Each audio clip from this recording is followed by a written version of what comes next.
Apple is calling it innovation, but it looks more like desperation. The Apple Ring is rumored for 2026, and the idea is simple. A tiny device with no screen, no apps, and almost no interaction. There is nothing exciting about a device you cannot see or properly use. No display means no feedback. No interface means no control. It just sits on your finger and collects data. Apple is framing this as less distraction. But for most people, it simply means less value.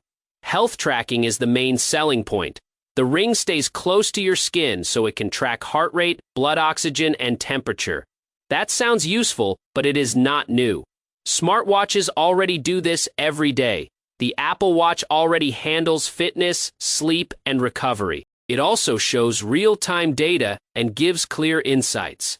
The ring removes all of that and offers nothing better. The idea of better accuracy does not change the experience. Even if the numbers improve slightly, users still need to open another device to see the results. That adds an extra step instead of solving a problem. It makes things slower, not smarter.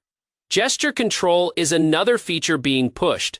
Small finger movements to control a phone or computer. This sounds good in theory, but it is not practical. People are not going to wave their fingers just to scroll or click. It is awkward and unreliable. Gesture systems have existed for years, and most of them fail in real-world use. Apple may connect the ring with devices like its mixed reality headset. Again, this only works for a very small group of users. These are expensive products with limited adoption. Adding a ring does not fix that. It only creates another accessory that depends on other devices to feel useful. Artificial intelligence will likely be used to analyze the data. Apple will present this as smart insights and personal understanding. In reality, this usually means basic summaries and repeated notifications.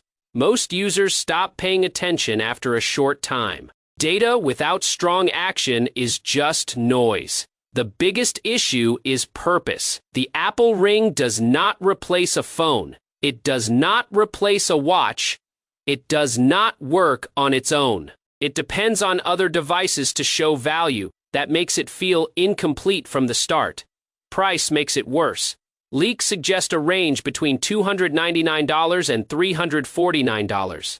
That is a high cost for a device with no screen, limited features, and unclear daily use. At that price, users will expect real benefits. The Ring does not clearly deliver them. The expected launch is alongside the iPhone 18 in 2026. Apple will market it as a new category. But right now, it looks like a small product trying to create a big story. The Apple Ring is not solving a major problem. It is not improving how people use technology in a clear way. It is smaller, quieter, and more limited. That's it for today. Thanks for watching. I will see you